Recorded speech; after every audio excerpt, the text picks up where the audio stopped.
This channel is made possible through the support of generous listeners just like you. If you would like to be a part of helping us bring our message of hope, peace, love, and spiritual truth to the world, please consider heading to experienceofthesoul.com/support, where you can join us as an ongoing patron or simply make a one-time gift. Blessings on the journey, dear friend. Natural Awakenings Magazine and Zen Living Realty present The Authentic Spiritual Journey, a weekly show featuring real and practical spiritual conversations from diverse perspectives here on the Experience of the Soul podcast channel. Today, our interview with Ray Perez from Zen Living Realty. And now your host, Reverend Cynthia Alice Anderson. Hello and welcome to the Authentic Spiritual Journey. My name is Cynthia Alice Anderson. I am the host of this amazing show, and I'm in my home studio today, but I am joined by my producer. Hello, everybody. Once again, this is Dave Croft coming at you from 818 Studios here in Orlando, Florida. We are again doing remote recordings due to, kind of self-imposed social distancing, quarantine, whatever you want to call it. So we are keeping the podcast alive. We're bringing new shows to you just in the kind of the new normal, right? It's what it is now. Yes, this is just alive at the moment. And we also went ahead with bringing on our special guest, personal friend, and somebody I admire both spiritually and in the business world, my friend Ray Perez. So Ray, welcome. Thanks for joining us today. Thank you. I'm happy to be here. And Ray, just right out of the gate, I want to thank you for your sponsorship of the show. And for those of you listening, I think it's been, a couple months now that you've been sponsoring the show. Your company name is Zen Living Realty. And not only have I been fortunate enough to be helped by you, but I know you've helped many people I know. And I love to highlight people in business who are not only holding the high watch spiritually, but are really practicing this work and, bringing spirituality into everything that they do. So we welcome you for being here today. So tell us a little bit about Ray. I want to get right in because, I want people to get to know you as a person. And, Dave and I so often talk about our journey and where we are. And this is, a very interesting time for everyone. We are in the midst of, what has become a household name, COVID-19, otherwise known as the coronavirus. And worldwide, of course, there have been impacts on businesses, on individuals. And I kind of want to start with the personal side with you today, because I know you're not only feeling this business-wise like we all are, but you also have something very near and dear to your heart that you are protecting right now. So tell us about your home situation and where you are right now of everything. Yeah, so my mom, I own a home with an apartment in the back. And my mom, 3 years ago, after my dad passed away, moved up here to Orlando to be closer to me. And so I redid that apartment to have her right close. So she was right behind me, actually, and has her own place. And she's going to be 80 this year. Yeah. And so she is definitely in the very high vulnerable demo of this situation. And it creates, it's created a very interesting dynamic, because I haven't been able to go into her house for over a week. I have to supply her with everything she needs so she doesn't leave the house other than walking around the yard with her dog and things like that. As this has evolved, and I took very early precautions with her, because I could see this was going to be a lot worse than they were saying. I was feeling it, because I feel like I'm an intuitive, and I just very quickly reacted. So I was on top of it right as soon as it came to my mind that this was going to be worse than that was being communicated. I know. I did too. I kind of came to it really early. I think in large part because of my responsibility to the ministry, but also to my family and also just the community at large. I first thought of my son. My second thought was my mom. My third thought was Dave and Shannon with not going to their house, to record.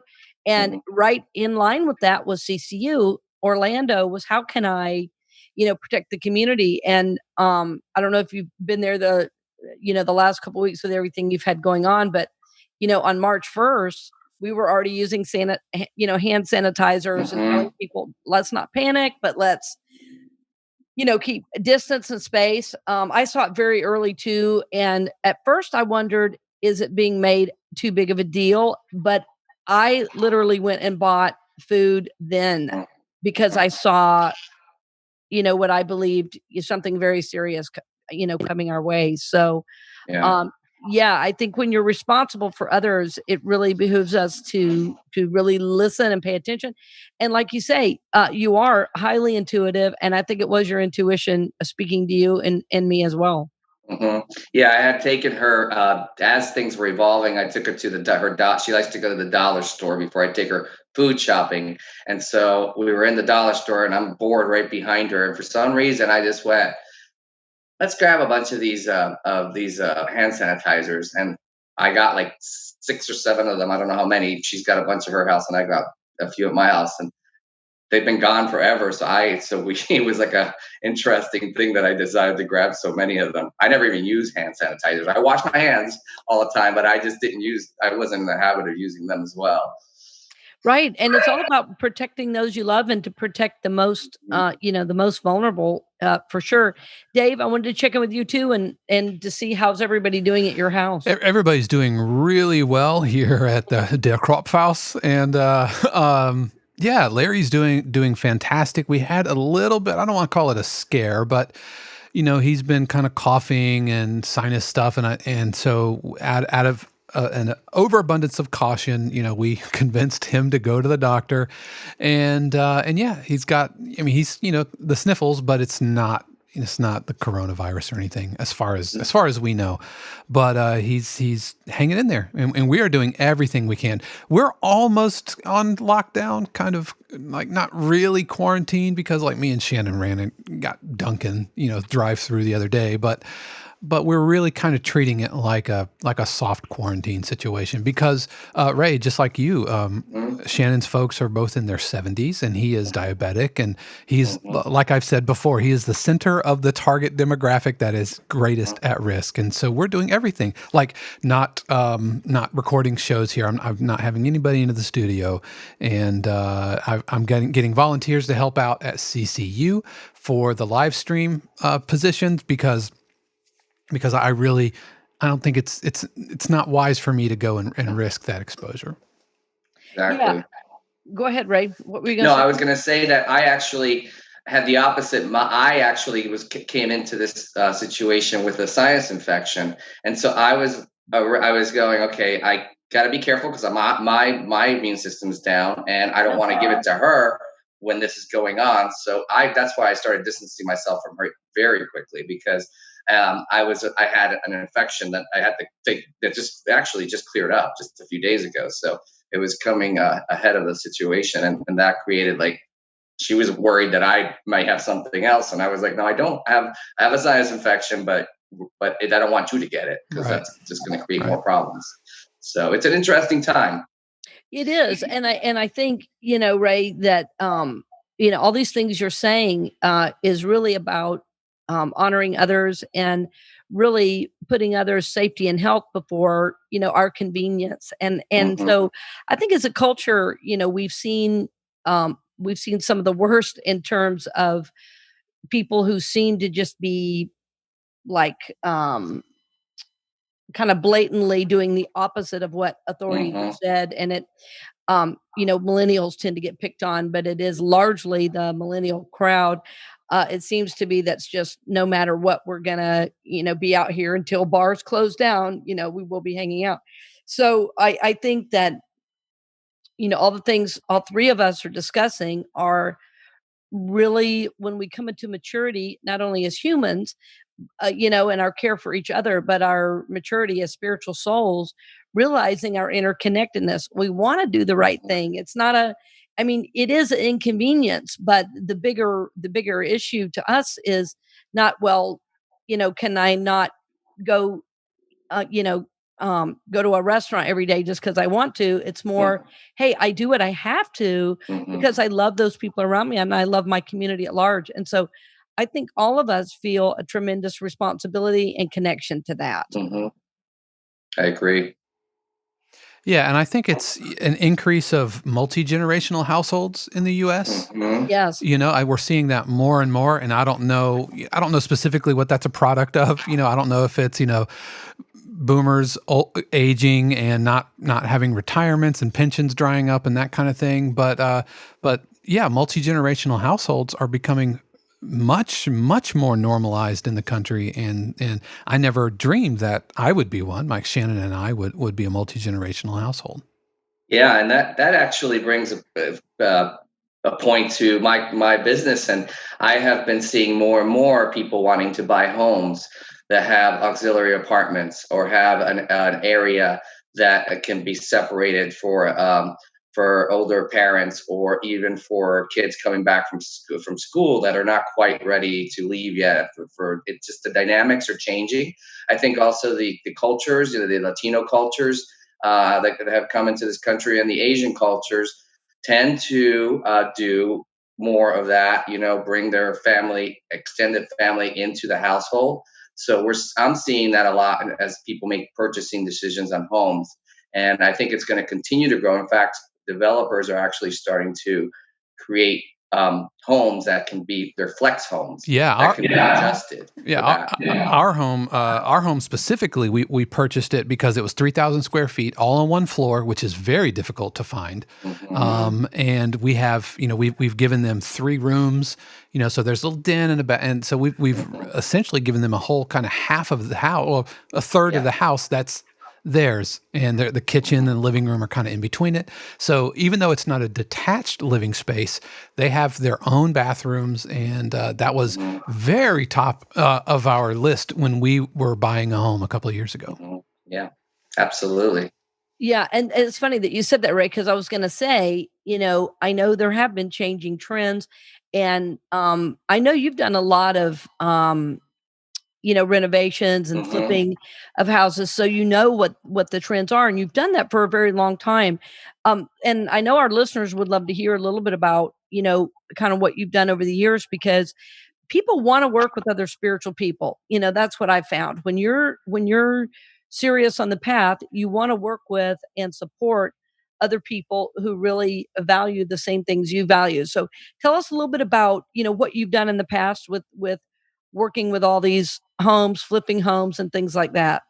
Yeah, so I think I mean, everything happens for a reason, but I probably should have become a real estate agent from the time I graduated from college. I actually some of my last credits in college, which is in 1989, was 3 credit hours to get my in real estate, basically the real estate class.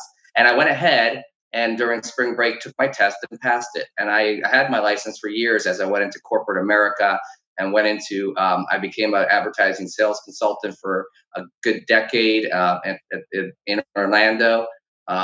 Worked for some major Fortune 500 companies. But while I was doing all this, within a year and a half of me moving to Orlando, I saw a trend for people that were buying homes in the downtown area and were remodeling and fixing them. And I started following that trend. And as soon as I had a little money, in fact, I actually had to, after I had gone through college, although my parents helped me as much as they could through college, I did work as well. But I called up my parents. I was very embarrassed because I needed another $1,000 for this, my first home, which was a little 50,000 home with a lot and a half in the downtown area. So that was my first renovation. I fixed it up all by myself, basically. That one was one that as I got further into it, I did less of the work because it's hard work. But at the beginning, I did a lot of it and Yeah. fixed it up, and then sold that home.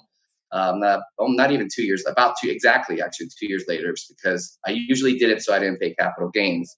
So I would wait 2 years and then flip to the next house. And I started doing that over the whole time that I was in corporate America as I transitioned into telecom sales and became a global account manager.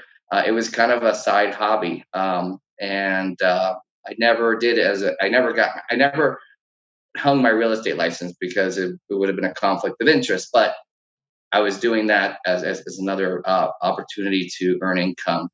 and was very successful at it. Right. Well, and also at this, and I don't know when your work started, but you also became later then a yoga instructor as well. I think Correct. You're a kindred spirit to Dave and myself that are constantly doing 2 and 3 Slashies. careers kind of simultaneously, but one always helps the other, it seems, right? Yeah. So around my brother passed away 8 years ago, but thankfully before that I had discovered yoga, and I was also a big follower of Louise Hay and her philosophies. And so I started to, not only did I taking yoga classes and then becoming a yoga instructor and getting my certifications, but I also became a Heal Your Life workshop leader at one point. That took a week to do that. I don't know if you know that, No, but I didn't know that. Is that a Louise Hay? yeah. Oh, I Yeah, see. it was a week, and I did that after my brother passed away. I Mhm. started doing a lot of things to just kind of be around people, but not be around people. If that makes sense during that period of grieving. And so yoga kind of really developed into. I opened up a business and was an Elevate Yoga Center and was part owner of that business for years, and recently sold it to my partner. Um, so I'm praying for him right now because it's a difficult situation. Um, and then and that really helped me to kind of gain a real interesting balance of how I treat my career, my the way I think, Mhm. and and the way I react and help other people to because real estate is very stressful It certainly can be. experience. It can be, and I really try my best. And you've worked with me, so you can maybe say a little bit about that. I really try my best to get ahead of everything Yeah. and make it as easy as I possibly can, knowing that things come up and just trying to smooth them out and make them, keep everything moving forward for all parties. Yeah. Oh, yes, yes, and I definitely do know that from working with you, and like I say, knowing people who've worked with you, and I think, yoga. We often talk about practices that um, support you, and really, well, let me just say, support you being in more balance with yourself, Mhm. in your very own being, and um, I've talked a lot about my Tai Chi practice, even though Mhm. I mean, I'm a baby in Tai Chi. I love it and I do it every day. And I feel like it's been one of the greatest, like after meditation and forgiveness, I'd say it's right up there, in terms of its importance in my life. And I think all of us want to walk through the world, like you're saying, we want to be as balanced as possible. We want to be able to come from the best possible energy, and we do whatever it takes to do that. And I think yoga came into your life at such an important time, Mhm. and like I say, not only supported your spiritual work, but the body, is such an important aspect of our spirituality. And we'll say a little bit about that because we don't talk a lot about it, but the body, in fact, holds everything that we've ever been through. We often talk about past lives. We talk about um, wounds to the soul and things like that, and all of those things that have happened, all those emotional realities, they don't just live in the mind like we might think. They live in the body. And so, as we do something like yoga, as we do something like a martial arts, or like in our case, a Tai Chi, all of those things, because of the certain poses and the way, and certainly there are various types of yoga, Mhm. but in the yoga that I practice, so often when you're doing the slower poses and you're holding the poses, you can be in a pose for an extended period and begin releasing something Mhm. out, not even knowing why. Mhm. You find yourself wanting to cry or wanting to Mhm. giggle, or just going, wow, I felt a release. I don't know what that was about, right? Have you had things like that Oh, happen? absolutely. So when I Mhm. first started, and I am a recovering Type A personality every day, I'm but not sure I'm recovering, but yeah. because a good friend of mine told me, Ray, I was in corporate and I was working and of course flipping houses and just going, going, going. Like you said, trying to do three things at the same time all the time. and I've always enjoyed that. It's not, but I was doing too much, and so she said, Ray, you need to come with me to a yoga class so you can learn to relax a little bit and calm down and all that good stuff. And so I went with her to the class, and I, like you said, had this energetic release Mm-hmm. that Yeah. I felt crying. I felt like all these emotions came through Mm-hmm. in that first class. And I was like, I don't know what this is all about, but I want to try it. I want to learn more about it. And so that's when I started to explore it, not just in the movements, which obviously are what a lot of people understand yoga to be, but in the Correct. deep philosophical aspects of it, which is really what brought me to unity as well, because unity, Yeah.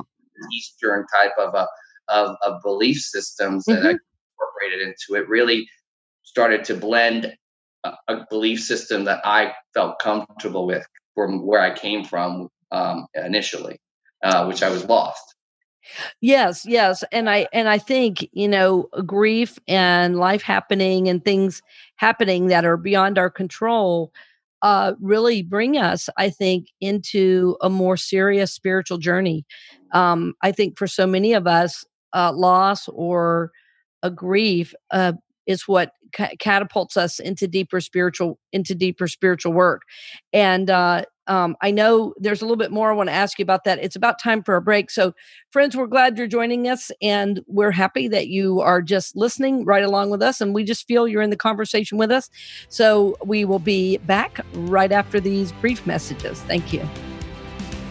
We'll return to the program in just a few moments, but first, we wanted to give a special word of thanks to our podcast partner, Natural Awakenings Magazine of Central Florida, Greater Orlando. Each month, Natural Awakenings magazines across the country take a practical look at the latest natural approaches to nutrition, fitness, creative expression, personal growth, and sustainable living. Natural Awakenings magazine is a free publication and is available in selected stores, health and education centers, healing centers, public libraries, and wherever free publications are located. You could learn more, including advertising opportunities for your business, by calling 407-628-0705. We'd also like to extend our special thanks to Zen Living Realty. Zen Living Realty's mission is to mindfully serve, connect, and positively impact their customers, partners, and community through their Zen approach to real estate. Their vision is to be the most trusted real estate brokerage in the Central Florida area.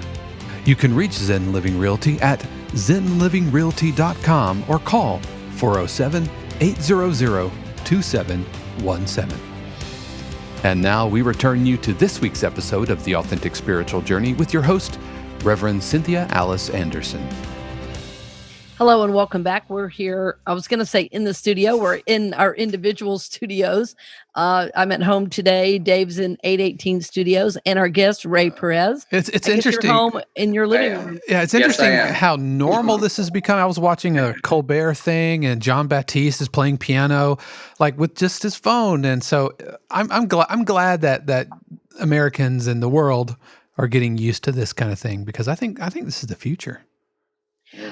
It is. And Dave, I'm really glad you talked about that because, first of all, I want to say that every podcast is really just spiritual conversations among friends. And sometimes there's different opinions or we're approaching something differently, but we've really discovered that, as we're really open to that our world is just, and our lives are just really enriched by that. And we, learn more. And so I think, today, Ray's a big part of that. And we often say that the podcast is about reawakening consciousness to love, acceptance, and peace. And I think we've talked about all those things today, in one form or another, by how we are trying to live, in other words, our intention about using another I word, our intuition, and taking that intention forward, that we listen to that voice within when we're making choices, when we're moving forward. And even I'll extend that too, Ray, to say even the kind of clients we want to bring to us.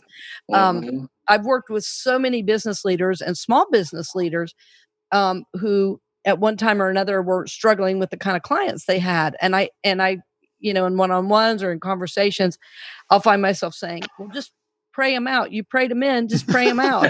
And they go, what? And I go, well, just pray them out, because, when we're unclear and we just say we want business, well, that's what we get. But when we say we want business with dialed in spiritual people that are easy to work with, that are full of love and compassion, that really want to live life from the highest place, well, the more clarity we get, the more the clients we get are reflective of that, Mhm. So anyway, so we're glad you're with us. And when we left at the break, we were talking a little bit about your yoga work and its impact in your life.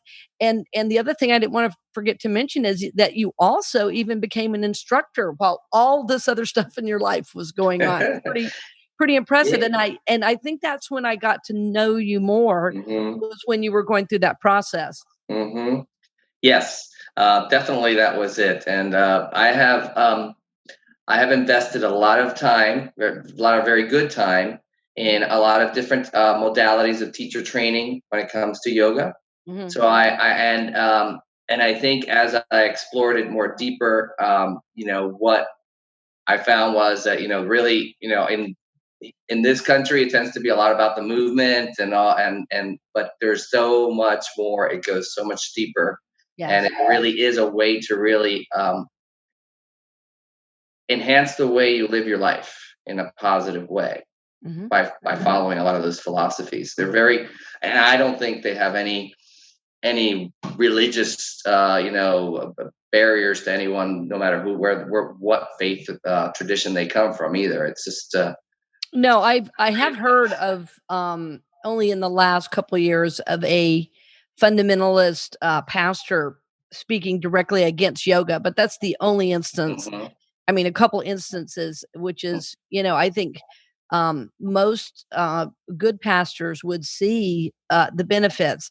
I mhm, think, anytime we get that calcified, that we're not open to something that's supporting the journey we're already on, then we're really leading our lives in fear rather than, love and wonder and abundance and all the things that God is. So I think that is a really important part of your journey, and I think it's really made you who you are today.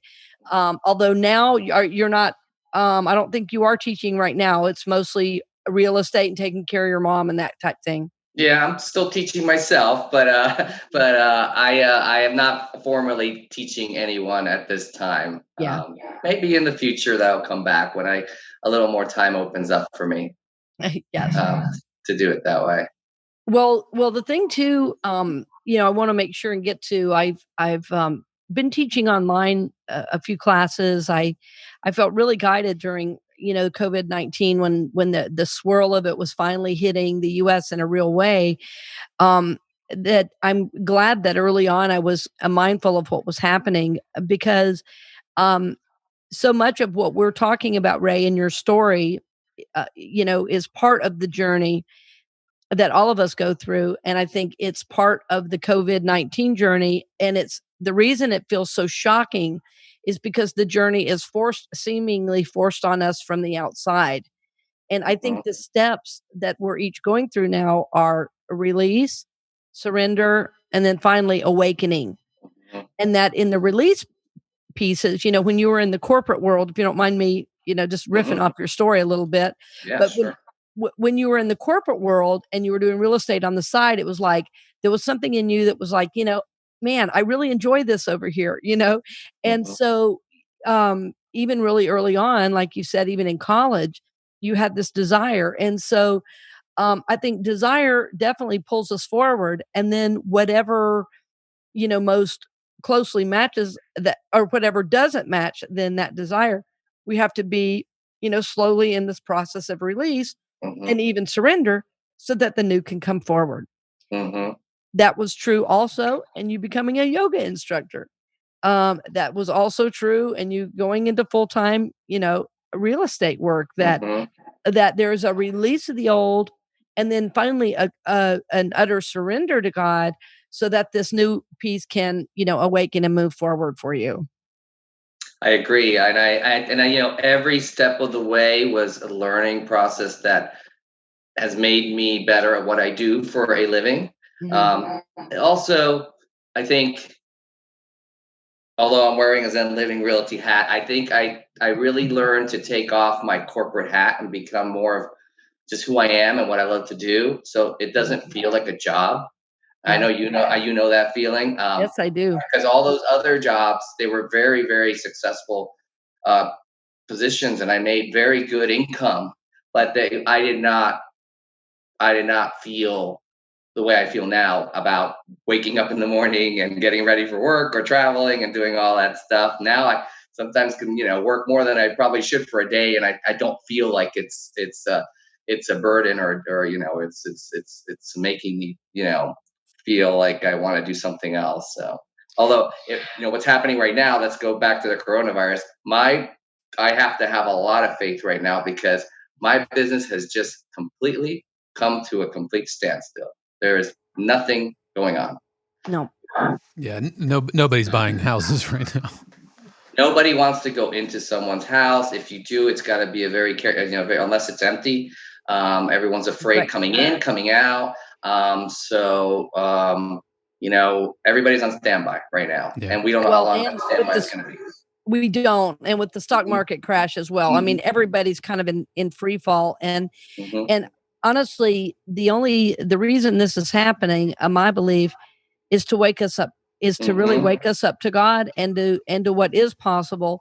And mhm, I think what is going to come forward is a new normal. Like mhm, when we were started the show, I can't remember if we were on the air yet, Dave, or not. Yeah, I think we When were. you Yeah. said this is the new normal, maybe we were, because you Mhm. were just saying we're each in our homes, and gosh, it just feels normal already. I think that's going to happen in every career in some form. mhm, And it is really scary because we don't know what's next. But if we can kind of wrap that fear with our faith and go, okay, I don't know. And I trust that something divine is coming forward and that I'm going to be guided for my very next, you know, uh, my very next right steps. And I think that's the surrender piece, is even though we're afraid, it's like falling back into God and going, I don't know, but here I am, Yeah, yeah, you know? it reminds me of the feeling right after, like, 9/11, where you mhm. knew this Exactly. is a big thing and nothing was gonna quite be the same on the other side of this, and Mhm, that's Right. what it feels like, and I feel like it's this generation's kind of defining moment. Before our generation, it would have been like Vietnam. Before then, it would have been like World War II. World War II. But here it is. This isn't a military conflict. All of mhm, these other defining moments have been this is a humanitarian, a Yes. mhm. humanity thing, and so I think Yeah, it's going to have just resounding ripple effects. Oh, yeah. yes. Mhm. Yes, I go was ahead, gonna. Ray. Oh, sorry. I was gonna say that. Yeah, and philosophically, for me, it's like we all think about home as our house. The four walls, the whatever, the property that we own and or live in.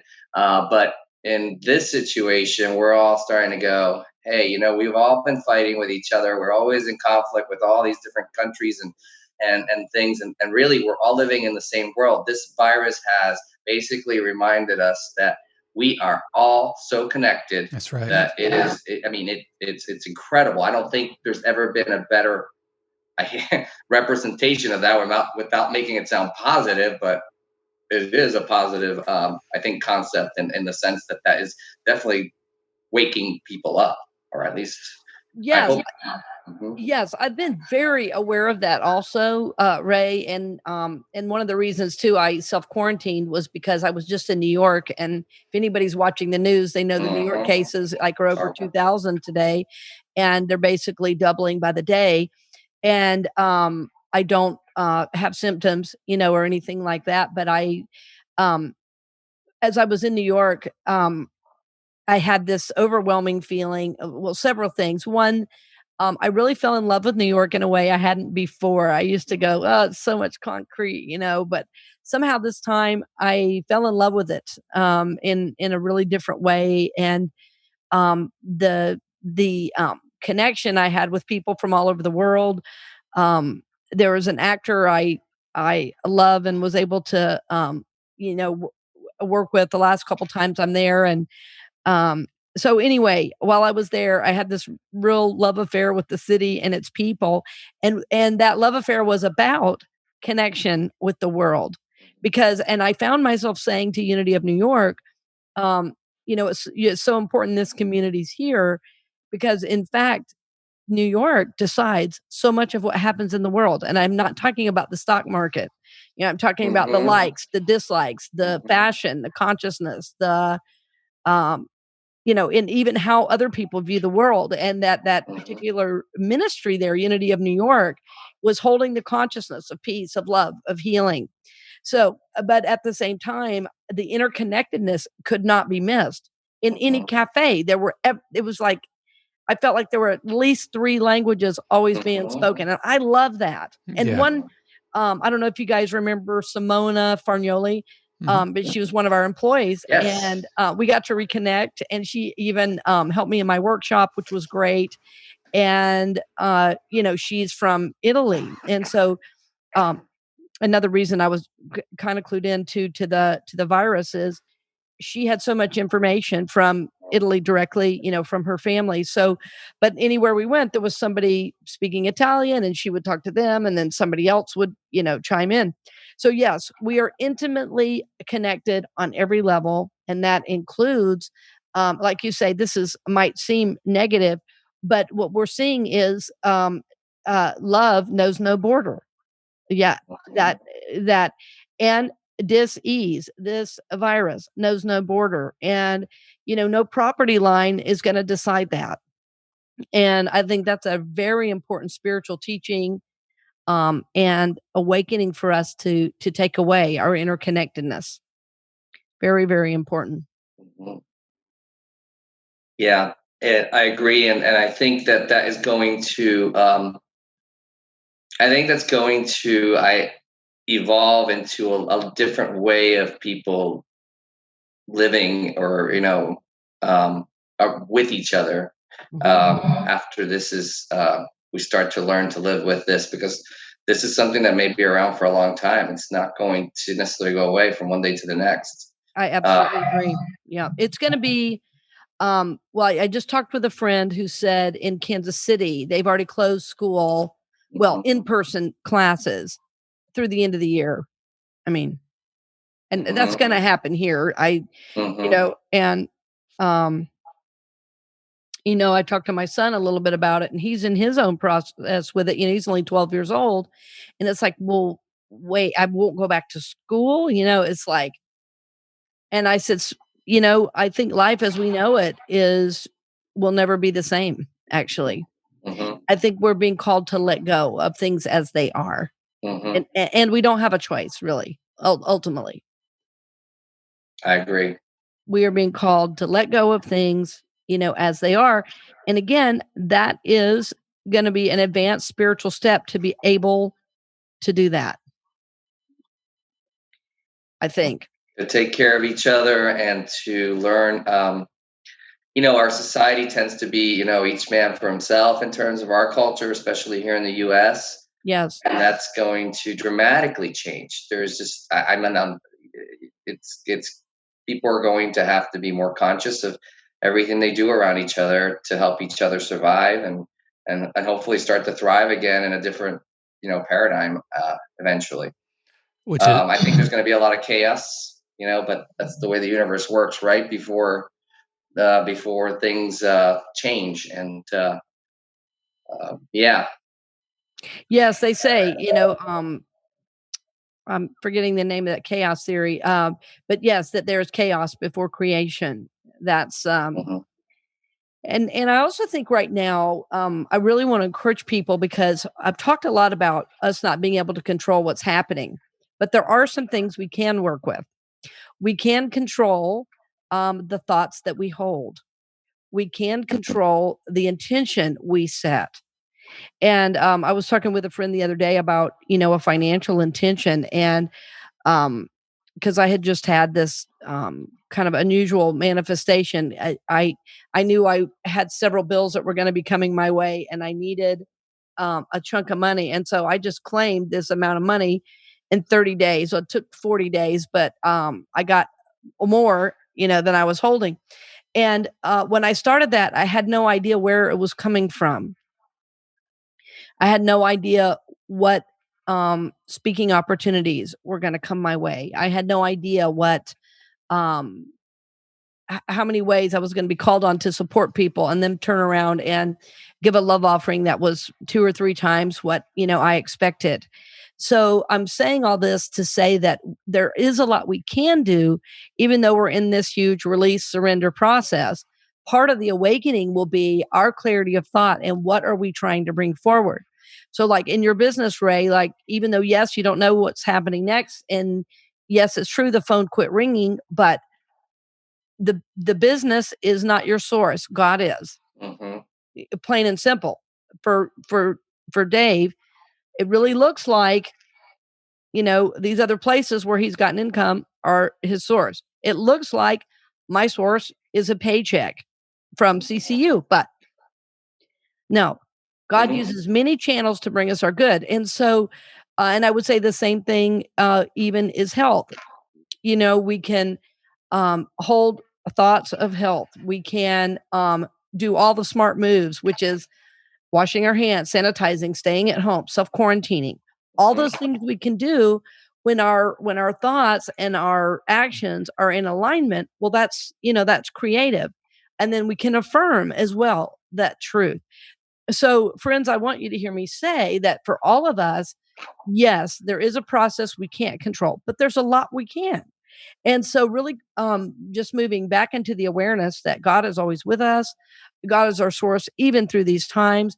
And Ray, with the number of shifts you've been through, I just so see that whatever's next for you, including the real estate business, that um, the the word I'm looking for is like the ingenuity, the inventiveness, the checking in with your intuition. You're going to be so guided in next steps.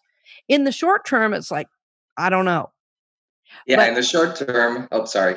yeah, go ahead. In the short term for me, I think maybe you've seen it on social media, but there are things that I can control, and Right. I love gardening. It's my other yoga, and so I am just planting seeds away and getting and doing working on my vegetable garden, my yard, just doing things that and the beauty of seeing something come out of the ground, from a seed and grow, gives a lot of hope, at least for me, the way I see things. It's very It does. powerful to me. So nature is where I'm feeling like I'm in control right now as things evolve. And I, and the other thing is, it's just great time for me because I'm always going, especially because the economy was so hot and I was so busy that all of a sudden I can take some time to develop some new skill sets, learn some new things that will make me better at what I do as things start to come back to a more um, normal state in the market, in the real estate market. I think personally in real estate, if we're business wise, I don't think there will be as hard of a recession. I think a lot of people are going to go back to homes as being a good investment because now they've seen again for the second time in less than 12 years how the stock market can completely be wiped out in a few days. And again, real estate is going to become something that people know is something that is a secure investment for them. And I think the home is going to become more valuable to people again, the environment of home. Well, that's what I was going to say. Yeah. Exactly. That what I see happening, and I've talked with a lot of people during this time. It's interesting too because the um, the amount of offering, for instance, that came in last Sunday doesn't begin to describe the amount of work just I have been doing. If you combine me and also Shannon Croft, uh, boy, I mean, we've been working with new systems, new plans, new everything. But in all the conversations I've had with people, because we're using home in such a different way, that the needs for home are going to change. And Dave having a studio, luckily this is what Dave does, and he already had that, but that's going to be a way for Dave. I'm just saying this, Dave, without your permission, to make new kinds of money and new kinds of income because the studio is there and supporting you. I mean, don't you feel that? Yeah, absolutely. And started seeing it kind of with like the rise of podcasting and all that stuff, but just doing voiceover work and recording. And I mean, I just know that this week, now this show will come out, several days after, or we're recording several days before, but already this week, we're on our first kind of week of lockdown for me. And I've written 4 cues, 5 cues already. New pieces of music. Now, if those things will get on the air, but so I see spaces. I know Shannon, she has her office down, these kind of live stream video spaces. I could totally see that. Yes, I mean, I see too that home is becoming more of a sanctuary. And Dave, I think that's a future show. My home is sanctuary, and b- uh, and Ray, you know how much I love my garden as well. And I was really guided. This is very interesting that you were talking about that because I knew the first 2 weeks of March were kind of insanely busy. Like I was in 3 states in 2 weeks or something, which is really unusual for me. I'm usually pretty grounded at home, very dedicated at CCU and the podcast. So I can't really go anywhere because I'm working all the time. So for me to be that busy was unusual. Well, I was really guided, go to the garden store and get vegetables. And I thought, this is strange. And then I went out and looked, I said, well, the spinach that I had planted is looking like it's kind of done, in a garden. It just looks spent. Yeah. And anyway, so I ended up going down to the garden store and I got a few plants of broccoli and I got a bunch of scallions and I was really guided to come home and plant. And I know that you should not plant before the beginning of March because there's usually one more freeze and all that. But no, Spirit said, put that in the ground. So I put it in the ground, et cetera, et cetera. And now I'm already seeing the fruits of that planting. Or the vegetables of that, technically. Correct. Correct. Yeah, the vegetables, not the fruit of that. Well, so the broccoli, it's just leaves at this point, but my other kale and my peppers and everything, I'm still eating.